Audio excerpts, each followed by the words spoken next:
The moment I held the sealed envelope on my retirement day, a chill ran down my spine, because inside was my son's name, written in red. Everyone around me was clapping, laughing, raising glasses in my honor. 35 years at the company. 35 years of loyalty, sacrifice, and long nights. It was supposed to be my moment, the day I finally stepped into freedom. But all I could feel was the rough, almost sandpaper-like texture of that envelope in my hand. It scratched against my skin as though it wanted to burn itself into me. I should have been smiling. I should have been thanking people for the gold watch, for the speeches. Instead, I couldn't take my eyes off Mark, my boss. His face was stretched into a smile, but it didn't reach his eyes. He kept shifting his weight from one foot to the other, jaw tight, lips pressed too firmly. It wasn't the face of a man saying goodbye to a loyal employee. It was the face of a man hiding something. "Open it!" One of my coworkers, Janice, giggled, swaying slightly with her glass of champagne. "Yeah, come on," another voice chimed in. "Let's see what the big guy gave you." Mark lifted his glass slowly. "Just a token," he said, his tone light, but his knuckles were white around the stem of the glass. "Go ahead. Open it." I hesitated. His eyes met mine, and for a split second I caught it, something flickering behind the mask. Not joy, not pride, fear. I tore the envelope open. The paper resisted, stiff and heavy, like it didn't want to give up its secret. The room was loud, laughter, clinking glasses, the faint squeal of a microphone someone had abandoned on the podium. Yet when I pulled the slip of paper out, everything went silent in my head. My ears rang with nothing but the rush of blood. The smell hit me first. Ink. Sharp, metallic, almost like iron. My vision narrowed until the only thing I saw was the single word scrawled in thick, jagged red strokes. Daniel. My son's name. I froze. My throat tightened, my tongue heavy as though it had been nailed to the roof of my mouth. Daniel. My boy. What did he have to do with this? This was my retirement, my celebration. Why was his name written like a threat? I whispered it, barely audible. Daniel. The sound of his name seemed to sour the air. Mark shifted again. He forced another smile, clapping his hands together. Congratulations, old friend. His voice was too loud, too forced. I leaned closer, my voice low so the others wouldn't hear. What is this, Mark? He blinked, feigning confusion. What do you mean? This, I hissed, holding the slip of paper just out of sight. Why is my son's name written here? He swallowed. His Adam's apple bobbed, a bead of sweat catching the light on his temple. It's nothing. Just symbolic. Symbolic? My pulse hammered in my ears. Explain. Mark's smile faltered. He opened his mouth, closed it again, then chuckled awkwardly and turned back to the crowd. Let's get a picture, shall we? The photographer's flash went off, freezing me in that moment, me with the envelope still in my hand, Mark clapping too hard, his smile stretched thin, my coworkers oblivious, their cheers echoing like distant bells at a funeral. The applause rattled the champagne flutes, the fizzing bubbles popping like tiny explosions in my ears. And yet I felt completely alone, as if I were standing in a tomb while everyone else partied on. I wanted to scream, to grab Mark by the collar, and demand answers right there in front of everyone. But something in his eyes stopped me, that flicker of fear, that hidden tremor beneath the performance. Whatever this was, it wasn't a joke. And the more I thought about it, the heavier the envelope felt in my hand, as though it wasn't paper at all but a stone pulling me under. Why would my boss write my son's name in blood-red letters on my last day at work? I couldn't hear the speeches anymore. I only heard my own blood pounding in my ears. The laughter from the banquet hall spilled out behind me, muffled by the heavy oak doors. It should have been comforting, a sign of celebration, but instead it scraped at my nerves like broken glass. I pressed my back against the cool wall of the hallway, staring at the pale ceiling lights buzzing above me. Their faint hum cut into the silence, steady and relentless, like a warning I wasn't meant to ignore. Daniel. The name still burned in my mind, carved in red across that slip of paper. My fingers tightened around it in my pocket, as though holding it too loosely would let its secret escape. Why my son? Why now? The hallway smelled faintly of polished wood and stale coffee.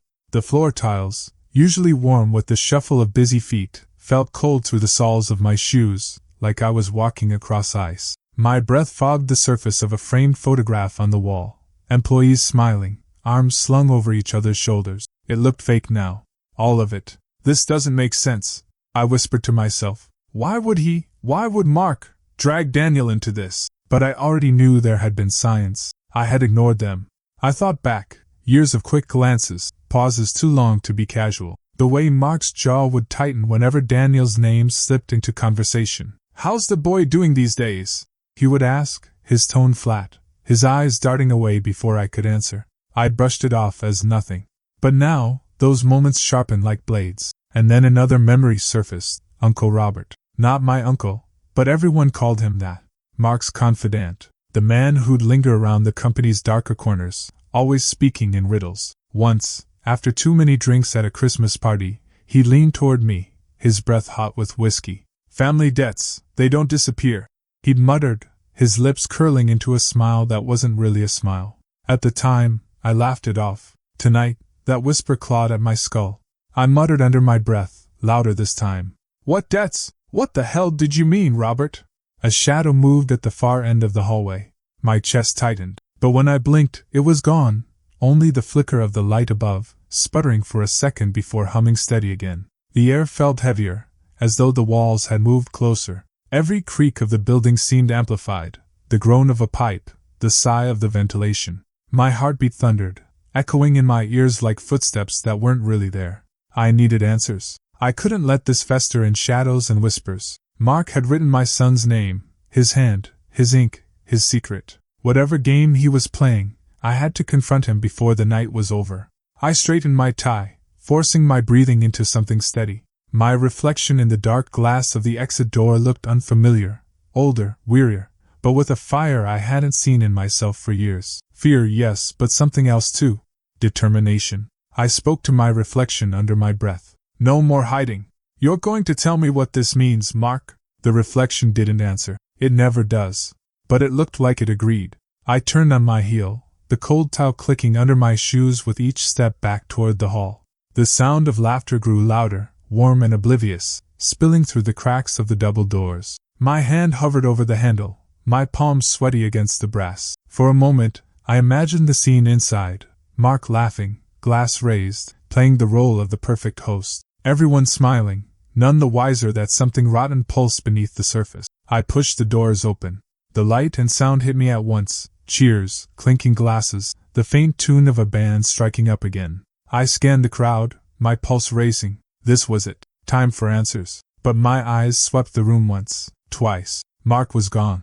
And in that instant, I realized, whatever game he was playing, he had just moved his piece first. The chair where Mark had been sitting was empty, and so was the air around me. At first, I thought I'd missed him. Maybe he'd gone to refill his drink or shake someone's hand. But no, the seat at the head of the table was abandoned, the glass of champagne untouched, tiny bubbles still racing to the surface like they hadn't realized he was gone. Confusion twisted into dread. My stomach dropped, the floor tilting beneath me as if I were standing on the deck of a ship. He hadn't just slipped away casually. I felt it in my bones. Mark had left deliberately, and he wanted me to notice. The hall buzzed with drunken chatter, forks clinking against plates, bursts of laughter ringing too loudly. It all sounded grotesque now, like a party celebrating something rotten. The lights overhead burned bright, but they did nothing to push away the shadows creeping into my chest. "Hey, where'd the boss go?" I asked Janice, who was red-faced from champagne, swaying in her seat. She blinked, squinting as if the question itself was fuzzy. "Mark? Oh, probably sneaking a smoke. You know him." She giggled, waving her hand dismissively. I turned to another coworker, Thomas. "Did you see him leave?" Thomas grinned, sloppy and wide. "Nope. Maybe he's hiding from the speeches. Can't blame him, right?"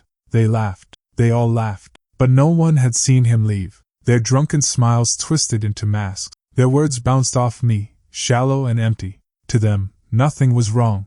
But I wasn't imagining this. I couldn't be. His seat was empty. His eyes had told me something before.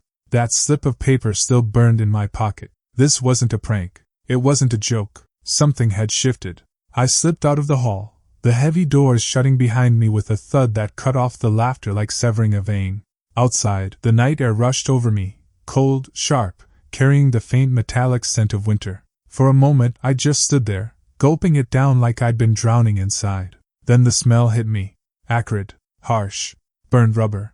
It clawed at my nostrils, dragged my stomach into knots. "No, no, no, no."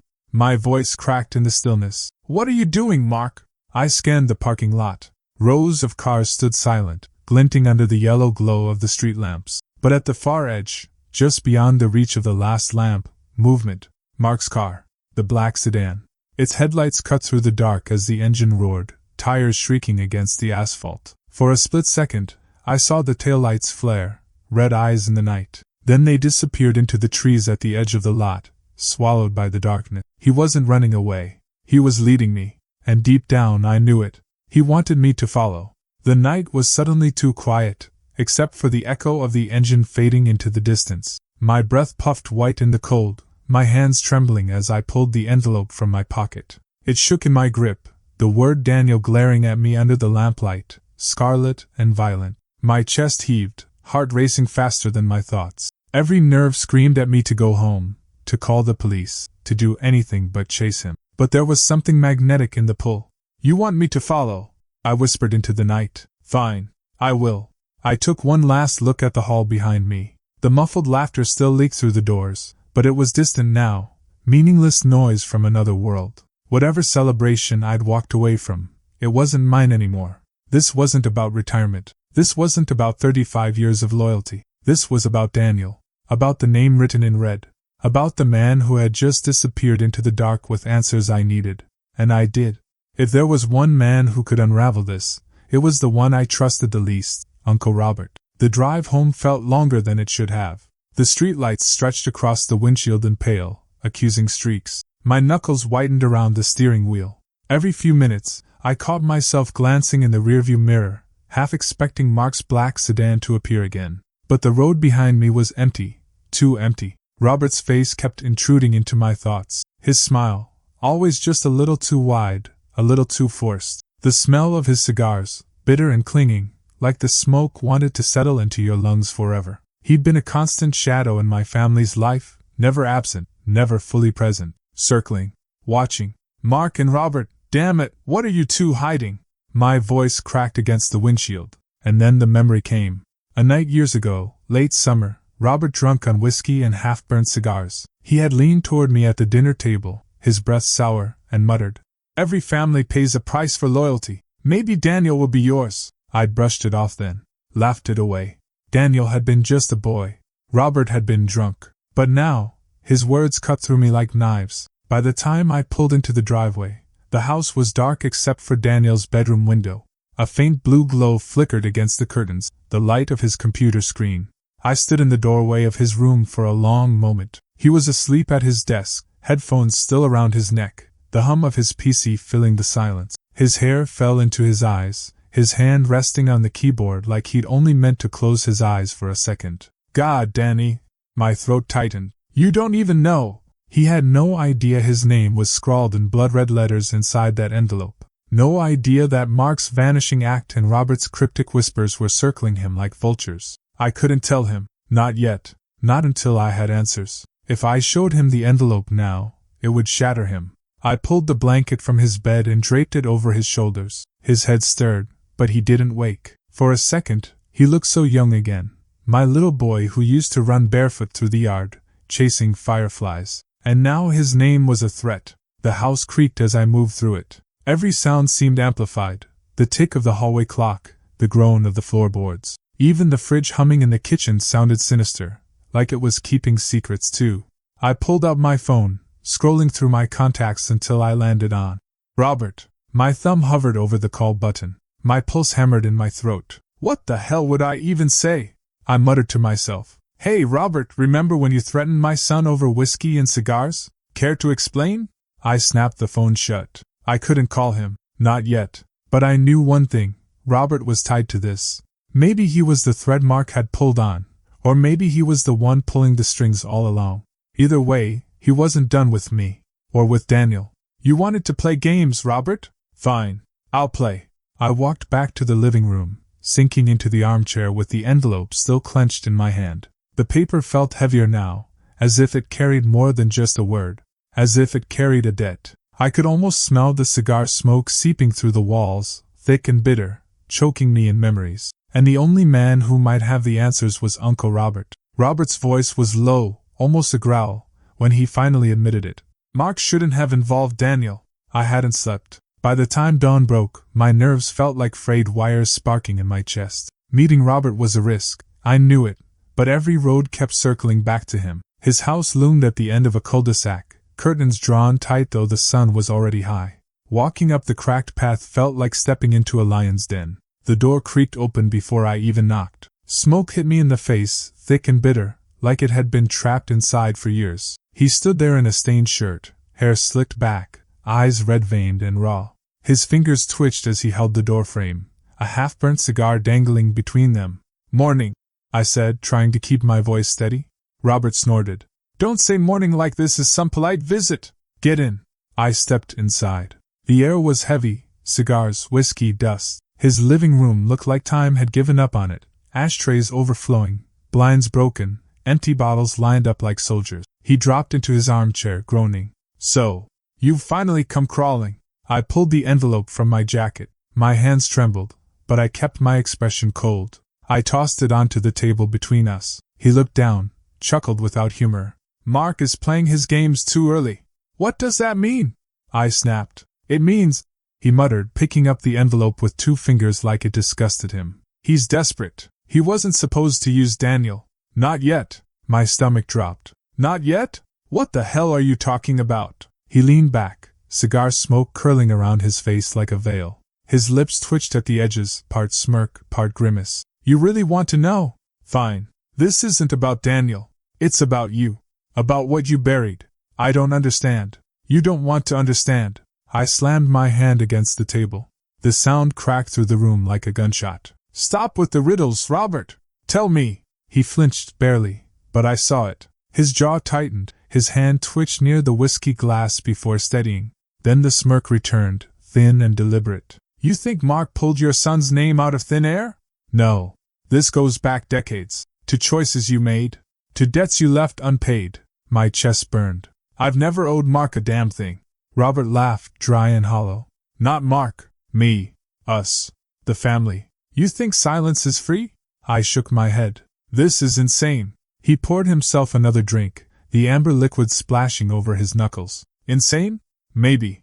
But Daniel's in danger not because of what he's done, but because of you. Your past. Your silence." The words struck like hammers. My pulse hammered in my throat, my vision tunneling on Robert's smug, bitter face. He was twisting everything, digging into wounds I'd buried. And yet, the way he said it, it didn't sound like a bluff. "You expect me to believe my son's life is at risk because of me?"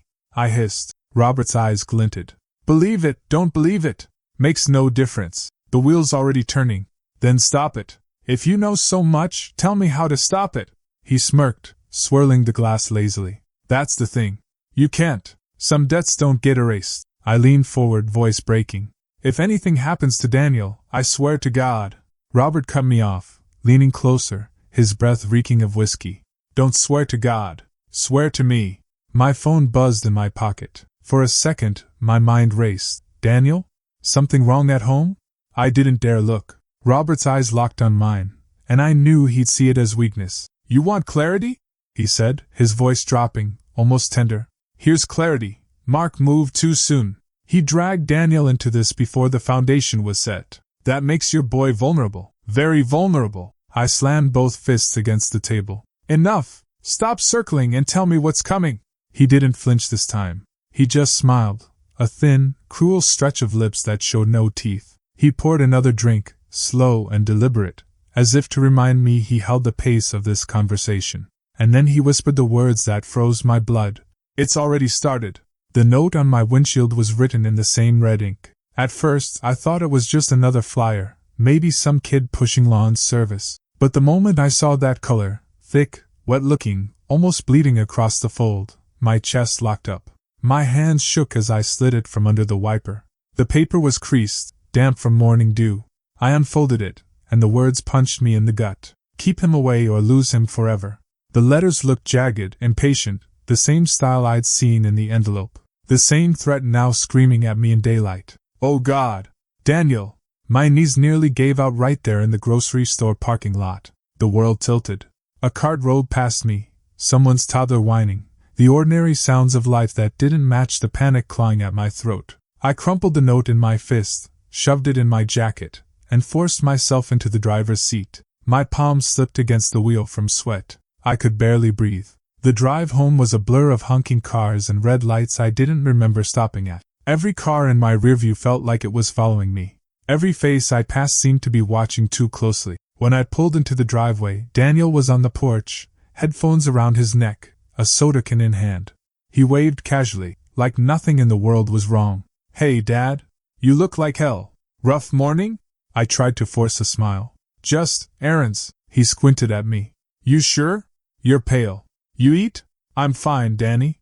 Go on inside." He shrugged, slipping past me into the house, completely unaware of the storm circling him. I wanted to grab him, to shake him, to tell him everything, but the words lodged in my throat. If Robert was right, if silence was the only thing keeping Daniel safe, then telling him now might light the fuse. That night I couldn't sleep. I lay in bed, staring at the ceiling, the crumpled note burning a hole on the nightstand. The house groaned with its usual sounds, pipes settling, the fridge clicking on, but every noise felt hostile. The wind brushed against the siding, and I swore I heard footsteps on the porch. My pulse spiked. I sat up, straining my ears. Silence. Then, another creak, this time closer, like weight shifting on old wood. "You're imagining it. Just the wind. Just the house." But my hands stayed tight on the baseball bat I'd pulled from the closet. The shadows on the wall stretched and shifted with every passing car outside. I caught myself holding my breath, waiting for one of them to move on its own. The red ink was no longer a symbol. It was a countdown. Down the hall, Daniel's music leaked faintly from his room. A comfort and a torment at once, because he had no idea how close danger was pressing. I gripped the bat tighter. My ears rang with the silence between sounds, the kind of silence that felt planned, deliberate. "You won't touch him. Not while I'm here." But as the night dragged on, exhaustion gnawed at me. My eyelids grew heavy. Just a second of rest, I thought. Just 1 second. And that's when it happened. The first strike came sooner than I expected. The sound of shattered glass yanked me from sleep at 2 a.m. My eyes snapped open, heart hammering so hard I swore it rattled my ribs. For a second, I thought I was dreaming, just a random nightmare pulling me out of restless sleep. But then I heard it again. The crunch. Slow, deliberate. Heavy boots grinding glass into the carpet. I froze. My mind blanked with a rush of static, the kind you hear when the TV cuts to nothing. No, this couldn't be real. I forced my body to move, rolling silently off the bed. My feet touched the floorboards, cool and unwelcoming. The sound of my own shallow breathing filled my ears, too loud, too reckless. My fingers found the wooden bat I kept tucked under the bed, an old, splintering thing from Daniel's first Little League game. My grip was slick with sweat before I even stood up. I whispered to myself, "Please let it be nothing. Please." The house was quiet again, but that kind of silence wasn't comforting. It was the kind that pressed on you, like the walls themselves were holding their breath. I crept down the hallway. Daniel's door was cracked open, just as I'd left it. His lamp cast a faint glow on his posters. I peeked in. He was asleep, sprawled across the bed, headphones clamped over his ears. A faint beat of music leaked out, muffled, oblivious, safe, for now. I wanted to shake him awake, but something in me said not yet. I needed to see what I was dealing with first. The smell hit me before I reached the living room. Not just the must of night air, but something sharper, smoke. Like someone had struck a match, let it burn a little too long, and blown it out. Acrid, cold, wrong. My stomach clenched. I pushed forward, bat raised. Every step seemed to echo. My bare feet brushed something gritty, and I looked down. Glass shards. They sparkled in the faint moonlight cutting through the broken window. The night air seeped in through the jagged hole, freezing against my skin. Curtains fluttered like restless ghosts, but no one was there. "Hello?" My voice cracked, low, uncertain. "Who's there?" No answer. Just the faint whistle of wind squeezing through the broken pane. I took another step, the bat heavy in my hands. That's when I saw it. The couch. Right in the center of the cushions, as if carefully placed. A plain white envelope. My breath caught. Not again. God, not again. I circled slowly, bat still raised, eyes darting to every shadow. Then I reached down. My fingers trembled so violently I nearly tore the paper before I even got it open. Inside, a single photograph slid out. My knees buckled. It was Daniel, walking home from school. Backpack slung over one shoulder, looking down at his phone. Carefree. Completely unaware of the camera trained on him. Jesus Christ! I whispered.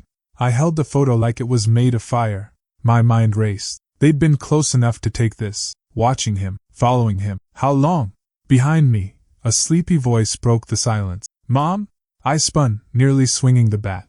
Daniel stood in the hallway, rubbing his eyes, headphones hanging around his neck. His hair stuck out in every direction. What's going on? Why's the window? His gaze dropped to the glass on the floor, then to the photo in my hands. His expression shifted instantly. Confusion melted into unease. Nothing, I said too quickly. My voice came out thin, shaky. Go back to your room, he frowned. Nothing? Mom, someone broke in. Daniel!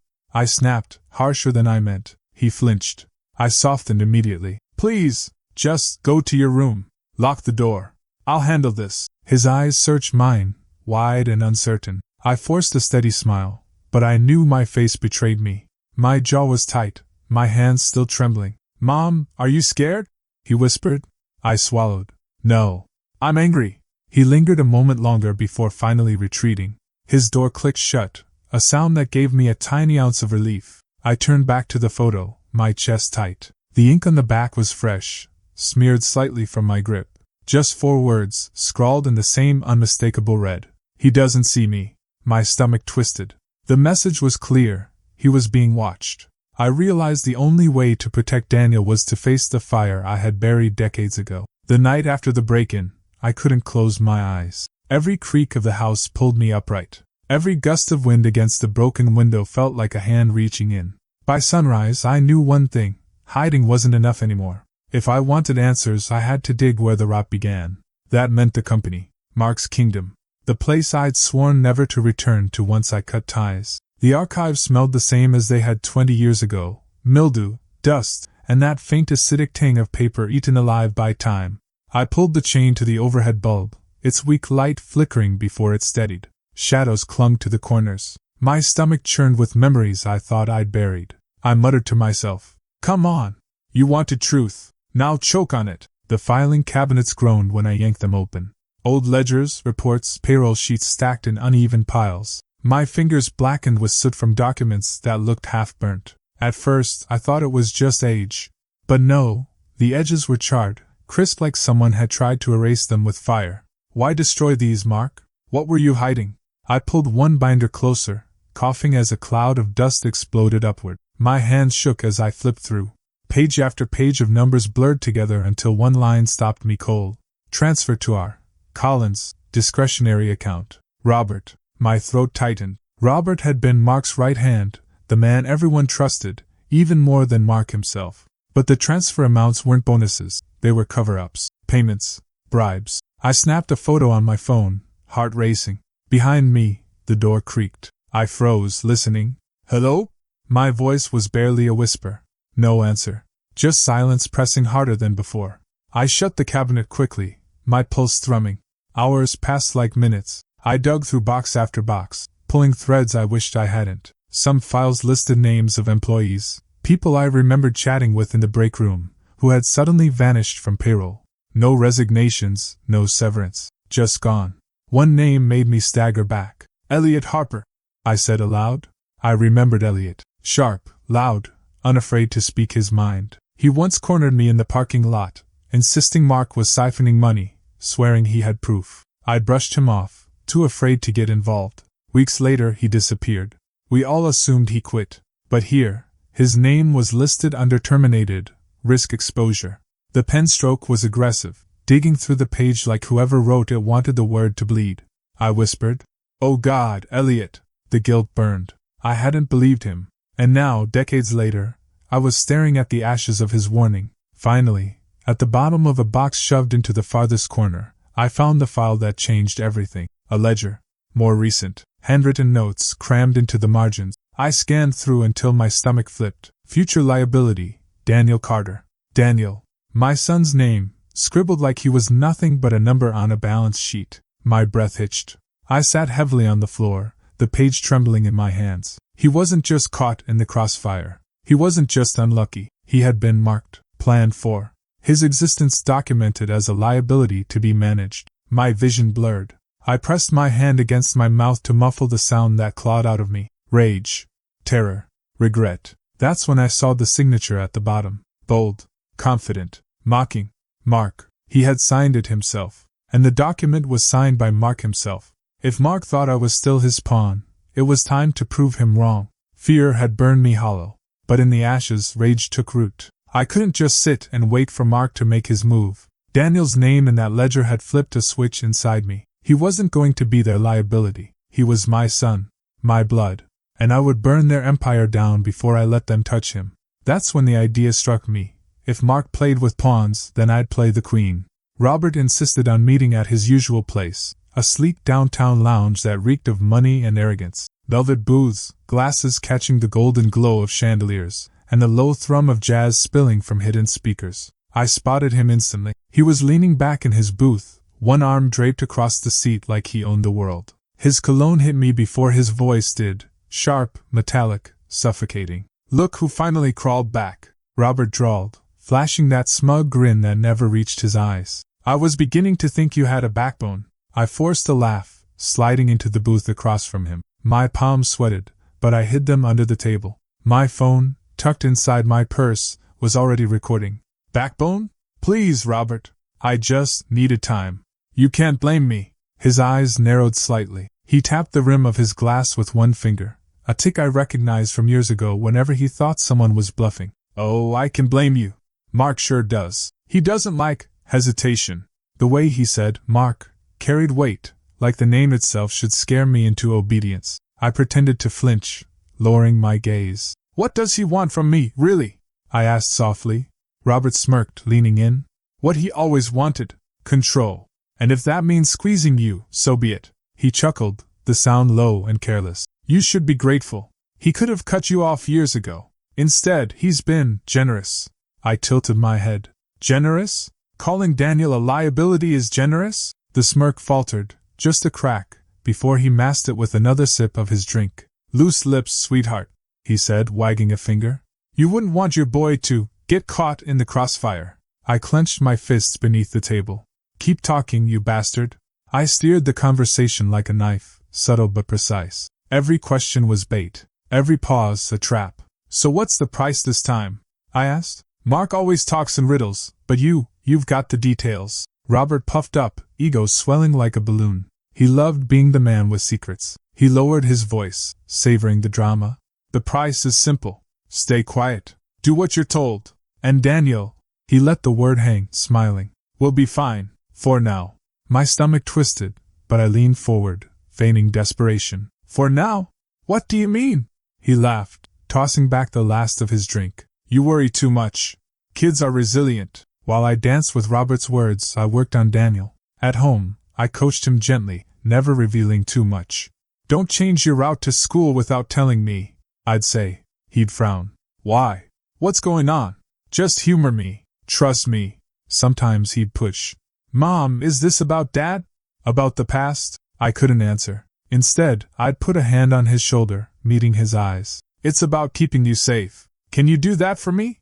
And he would nod, confusion etched across his face. But there was something else too, trust. He trusted me completely, and that gave me strength. Back at the lounge, Robert ordered another round. He was looser now, pride dripping from every word.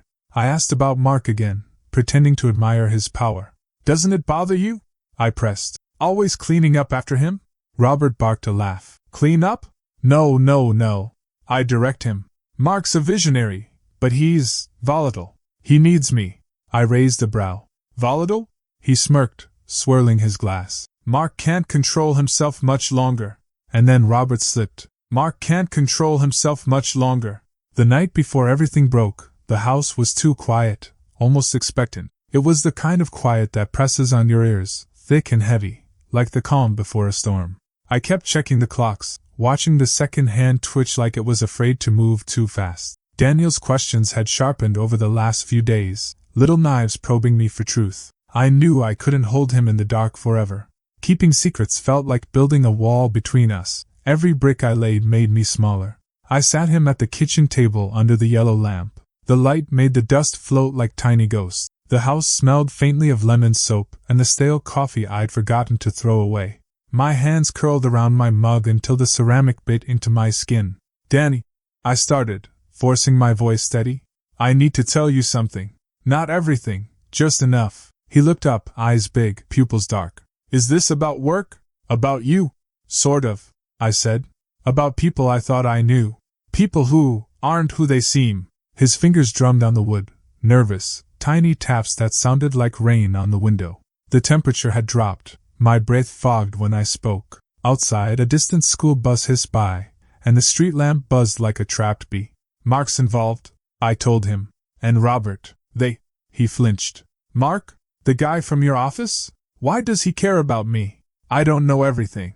I kept my eyes on him. But I found something. Papers. Names. Your name was on one of them. His face drained of color. My name? What do you mean? It meant you were listed as a liability. Someone decided you were a problem to be managed. I swallowed. I'm telling you so you're careful. Don't change routes. Tell me if anyone follows you.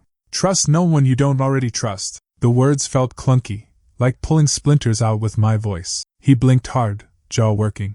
That mixture of fear and stubbornness, his father's and his own, settled in his expression. He wanted answers, and he wanted to be brave. Why didn't you tell me sooner? His voice was small but sharp. You always tell me things. I thought I could protect you by keeping it quiet, I confessed. I was wrong. I'm sorry. He swallowed. For a second, he looked so young, lip trembling, shoulders hunched like he wanted to curl into himself. Then he pushed back, squared his shoulders. Okay. What do I do? His voice tried for tough and landed on trembling. Stick to the same bus stop. If someone new offers you a ride, say no. Call me the second something feels off. Change nothing without telling me. He nodded, slow. I will. I promise. You mean it? I asked. Yes. He stared at his hands, then met my eyes. I mean it. That trust steadied me. It steadied us both. But moments later, a car headlight swept across the living room curtain. The sound of gravel under tires rolled like thunder on the street. I froze, the mug clattering against the saucer. The music on the TV died, just a hiccup, and then the thin static filled the room. Headlights cut through the curtains again, brighter this time, white and invasive. The smell of gasoline snuck in under the door, sharp and chemical. My skin crawled. Outside, gravels crunched. Someone walked slow across the lawn, heavy steps that seemed to stop and start, as if the person was marking time. Did you see that? I hissed. Daniel's eyes were wide. Yeah. He stood, moving toward the window. Should I call? No, I said. Don't make sudden noises. Stay back. My voice was low, controlled. I could feel the old training rise, years of handling tense meetings, but this was different. This was my son. I pressed my forehead to the cool glass for a second, tasting the metallic tang of fear. Every instinct screamed to grab him, to run, to hide. But running would play into their hands. They wanted us scared. They wanted us to break. I would not hand them that. I eased back and opened the front door a sliver, careful not to let the hinges squeak. Night air hit me, wet and cold. The porch light hummed, casting a pool of yellow that didn't reach the lawn. Outside, footprints crisscrossed the gravel. Heavy, deliberate. Who's there? I called, keeping my voice steady but not loud. This is a private home. Silence. Then, a voice, low, muffled, answered from the dark. We're watching. Keep him away. The words were clipped, emotionless, practiced like a line in a play. I could almost feel the smirk through the curtain. The speaker's tone was a performance, cold control hiding a threat. It was the voice of someone used to getting what they wanted by scaring others into compliance. Take your threats and go, I said. You won't scare me with words. My throat shook, but my jaw was set. The voice didn't answer. Gravel crunched again. The car engine idled, then faded. The darkness swallowed their presence. I closed the door slowly, bolting it like a ritual. I held Daniel for a long moment, feeling the shake in his shoulders, holding him to persuade myself we were still okay. I breathed, counting to 10 like someone taught me in a class once. Tomorrow, I told myself, we would end this, expose them, bring witnesses, get evidence. We'd pull the curtain back. But when I checked the yard in the morning, a red X was painted on our front door. I walked into the boardroom with Daniel's life hanging in the balance. The room smelled faintly of polish and dust, the way old money always does. The long mahogany table gleamed beneath the cold fluorescent lights, every surface scrubbed to perfection, like even the walls wanted to pretend there was no rot inside this place. My palms were slick against the manila folder clutched in my hand, the one holding every piece of leverage I had left. Mark sat at the far end of the table. His suit jacket hung open, tie loosened like he didn't need to try. He leaned back, hands folded, mouth twisted into that lazy half-smile I'd come to hate. Robert lounged a chair away from him, smirking like a vulture that already smelled blood. I could feel their eyes sizing me up as I walked. My heels clicked against the polished floor, sharp and defiant, though my chest hammered. Mark's voice was smooth, dripping with mockery. Well, well, look who decided to crawl back to the nest. Robert chuckled, tossing me a wink. You must have missed us. I wanted to spit in his face. Instead, I pulled out the small black recorder from my purse and set it down in the center of the table. The click of plastic on wood echoed louder than I expected. I didn't come here to play games, I said, voice steady despite the knot in my throat. I came with proof. Mark's smile widened, too calm. His fingers drummed lightly on the tabletop, the rhythm just a fraction too fast, his tell. He was nervous. Around us, the other board members shifted uncomfortably in their seats. I'd invited them secretly, making sure they arrived first. Men and women in tailored suits, trying to hide behind neutrality. But their eyes followed every move, their silence a judgment. The overhead lights buzzed faintly, casting a sterile glare over all of us. Proof of what? That you're paranoid? That you can't let go? His laugh was low and dismissive, but the tightness in his jaw betrayed him. Robert leaned forward, his grin sharp. This should be good. Entertain us. My hand trembled as I pressed play. The recorder crackled, then Robert's voice filled the room. The price is simple. Stay quiet. Do what you're told. And Daniel will be fine, for now. The words spilled out, undeniable. I didn't look at Robert. I wanted to see his mask slip naturally, and it did. His smirk faltered, his pupils darting sideways, lips twitching like he wanted to swallow the words back. That's out of context. His voice cracked just enough to make the lie obvious. I slid another paper across the table. My notes, dates, times. Context? You gave me everything I needed, piece by piece. And now everyone in this room can hear it. Chairs creaked as board members leaned forward. One of them, an older man with silver hair, frowned deeply. A woman at the far end folded her arms, eyes narrowing at Robert. The air grew heavy, the buzz of the lights louder, like the room itself wanted to crush them. You think this scares me? Mark snarled suddenly, voice louder, breaking his calm facade. His face reddened, veins swelling at his temple. A toy recorder and some cheap theatrics? That's what you've brought. I hit play again. Mark can't control himself much longer. Robert's voice, clear as day. The boardroom went still. That was the crack. The admission? I stared straight at Mark. His mask was slipping, the edges fraying, his controlled persona disintegrating under the weight of his own allies' betrayal. Tell them, Mark. Tell them what you planned. Or should I let Robert's confession speak for you? His hands clenched on the table, knuckles white. His smile was gone. His jaw worked like he was chewing glass. The mask wasn't just slipping, it was tearing away, piece by piece. The silver-haired man cleared his throat. Is this true? His voice was cold. Mark shot him a glare sharp enough to cut. You're all fools if you believe this. She's desperate. She's nothing. But the board wasn't looking at me anymore. They were staring at Mark, their leader, unraveling in real time. And I knew then, I had him. You wanted control? You wanted power?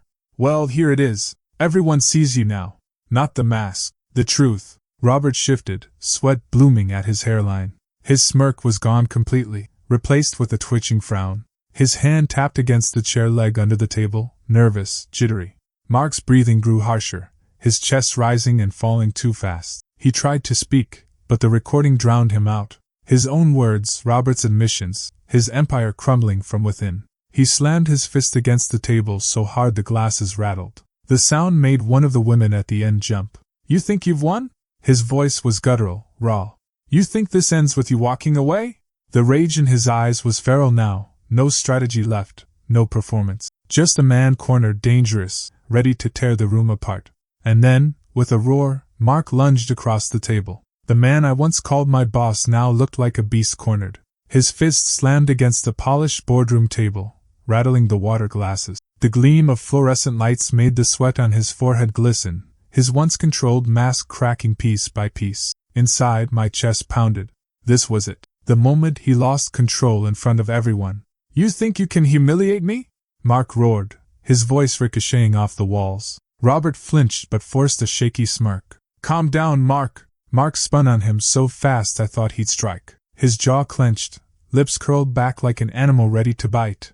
Don't you dare tell me to calm down. You, of all people, you helped me bury this, and now you're going to pretend you're innocent? The board members, 5 of them, stiff in tailored suits, shifted uneasily. One man coughed, another avoided my eyes. The stench of fear, sharp and metallic, seemed to replace the boardroom's usual polish and dust smell. I leaned forward, my voice deliberately calm. Mark, you just admitted it. They all heard you. He whipped back toward me, pupils blown wide. Shut up! You don't get to lecture me. You were nothing without me. His spit hit the table. My hand curled into a fist under my chair, nails digging into my palm. He's unraveling. Keep him talking. Robert raised both palms, sweat pooling at his temples. Mark, listen. We can still spin this. Spin this? Mark barked out a laugh that cracked mid-breath. Spin what? That I covered up fraud? That I used Daniel as leverage? That I own every single person in this damn room? The last sentence silenced the board like a gunshot. Even the hum of the overhead lights seemed to pause. One woman at the far end swallowed hard. Did you just say, leverage? Mark's eyes darted, bloodshot and wild. His chest heaved. He knew it was over, but pride forced the words out. Yes. Leverage. That pathetic intern, your son, he spat at me, was nothing more than a chain around your neck. I kept him close so you'd stay loyal. The words sliced deeper than any knife. My jaw locked, but I forced myself not to break. Don't give him the satisfaction, I whispered, more to myself than anyone. You bastard. Robert tried again, his voice cracking. Mark, stop talking. Just stop. But Mark turned on him, jabbing a finger in his chest. Don't you dare pretend you weren't in this with me. You loved every second, every dollar skimmed, every threat whispered. You think you can slither out now? You're worse than me. For the first time, Robert's mask slipped. His forced smirk vanished, replaced by a twitch in his jaw and a tremor in his hand. He looked small, cornered, like a rat about to bolt. One of the board members cleared his throat. This is highly irregular. I think. Mark's fist slammed the table again, cutting him off. Shut up! You're all cowards. You sat there while I made this company rich, and now you act like saints? I stood slowly, letting my chair scrape against the floor. The sound echoed, sharp, deliberate. You're finished, Mark. They don't need to hear me say it. They just heard you confess. For a moment, his chest heaved like a bull ready to charge. His face blazed red, veins bulging at his temples. Then, with a roar, he lunged across the table. Chairs screeched as board members leapt back. A glass toppled, shattering, water spilling across the polished wood. I stumbled backward, my pulse thundering. 2 security guards burst in, called by someone at the door. They grabbed Mark as he thrashed, kicking, screaming, spitting curses that dissolved into sobs. You'll regret this, he bellowed, voice cracking. Every one of you, you'll all regret this. His legs buckled. The beast was gone, replaced by a broken man dragged across the boardroom floor. His sobs echoed, then choked into silence as the doors slammed behind him. The room held its breath. I looked at the board members. Their faces were pale, drawn, horrified, not just at him, but at themselves for letting it go this far. Then my gaze shifted. Robert. He hadn't moved during the chaos. Now, as the silence stretched, he adjusted his tie with trembling fingers, eyes darting toward the exit. His face was pale, but his lips curled faintly, like he still believed he could escape. I caught his eye, and for the first time, he looked afraid. Good, because this wasn't over. But Robert's shadow wasn't gone, not yet. I thought it was over, until the letter arrived. The weeks after Mark's downfall blurred together in fragments of exhaustion and fragile peace. Daniel tried to slip back into his routine, school, friends, the familiar glow of his laptop screen late at night. Outwardly, he was healing, but I could still see it, the quick glance over his shoulder when a car slowed outside, the way his hand sometimes shook when he reached for a glass of water. And me? I told myself we were safe. I told myself the nightmare was finished. Until that morning. The air was cool, damp with the lingering promise of rain. I sat on the porch with a mug of coffee, steam curling in the gray light. The neighborhood was quiet, too quiet, the kind of silence that makes you notice every creak, every rustle. The mail truck rolled by, tires hissing against wet pavement. I stood, stretching stiff legs, and walked to the box. Bills, coupons, a glossy flyer for a furniture sale, and then an envelope. No return address. My name scrawled in sharp, slanted letters across the front. My stomach dropped. My hands trembled as I carried it back to the porch. The paper was damp at the edges, the flaps sealed sloppily, as though rushed. My fingers hesitated at the corner. Don't open it. Burn it. Pretend it never came. But I had to know. I tore the envelope. Inside was a single sheet of paper, creased and smudged, the ink smeared as if written with unsteady hands. And the handwriting, God, I recognized it instantly. Robert. I felt the world tilt as I read. You won the battle.